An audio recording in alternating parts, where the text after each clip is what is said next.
सातारा जिल्हा परिषद आणि पंचायत समित्या निवडणुका साधारणतः 1 महिना अजून तरी लांबणीवर जाण्याची अधिक शक्यता आहे. कारण काल महानगरपालिकेच्या महाराष्ट्रातील 29 महानगरपालिकेच्या निवडणुका जाहीर झाल्या आणि या निवडणुका 15 जानेवारी रोजी होत आहेत. याचा अर्थ 16 जानेवारीच्या नंतरच अधिकृत घोषणा होण्याची शक्यता आहे. कुणी किती म्हणत असलं तरी 8 दिवसात, 10 दिवसात, 15 दिवसात निवडणुका जाहीर होतील. मात्र ही सुतराम शक्यता नाही. कारण महानगरपालिकेचा मुंबई महानगरपालिकेचा जर विषय सोडला तर इतर प्रत्येक जिल्ह्यामध्ये ही सर्व यंत्रणा महानगरपालिकेसाठी काम करत असते, शासकीय यंत्रणा. यामुळं जिल्हा परिषद निवडणुका साधारणतः फेब्रुवारी महिन्यामध्ये प्रत्यक्ष मतदान होईल असं दिसतंय. म्हणजे 16 जानेवारीच्या नंतरच सातारा जिल्हा परिषद आणि पंचायत समितीच्या निवडणुका या जाहीर होतील. मग दुसरा विषय राहतो की उच्च न्यायालयाने जो आदेश दिलेला आहे की 31 जानेवारीपर्यंत या निवडणुका घ्याव्यात आणि असा जो आदेश दिला आहे, मात्र त्याला शिथिलता यामध्ये आणू शकतं 1 महिन्याची सुद्धा, म्हणजे हायकोर्टसुद्धा. म्हणजेच काय तर एकंदरीत सातारा जिल्हा परिषदेचा विचार करता 65 जिल्हा परिषद आणि 130 पंचायत समितीचे आरक्षण लागलेलं पूर्ण झालेलं आहेत. काही ज्या 15 महाराष्ट्रातील 15 ज्या जिल्हा परिषद आहेत त्यामध्ये 50% जास्त आरक्षण गेल्यामुळे त्या ठिकाणी ऑब्जेक्शन्स आलेले आहेत.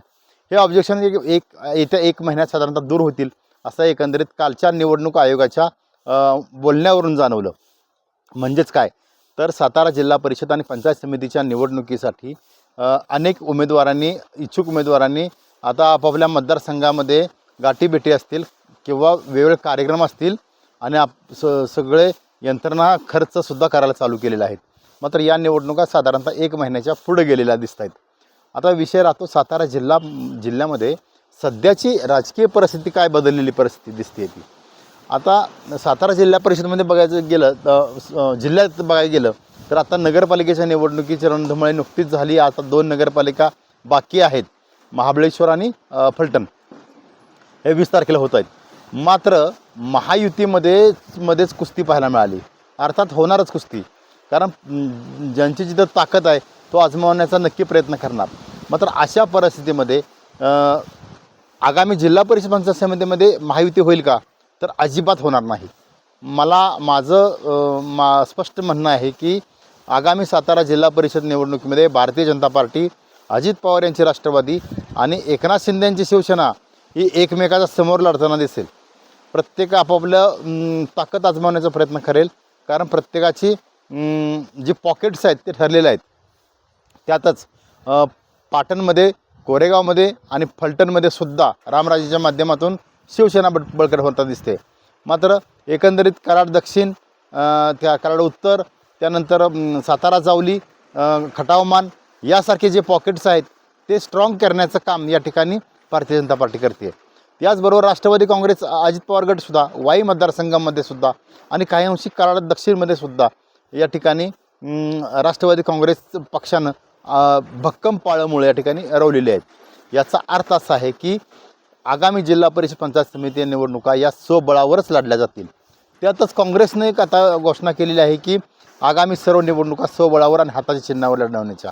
याचा अर्थ असा आहे की सातारा जिल्हा परिषदेमध्ये सुद्धा सर्वच ठिकाणी भारतीय काँग्रेस स्वतःच्या हिमतीवर या ठिकाणी सीट्स उभ्या करतील.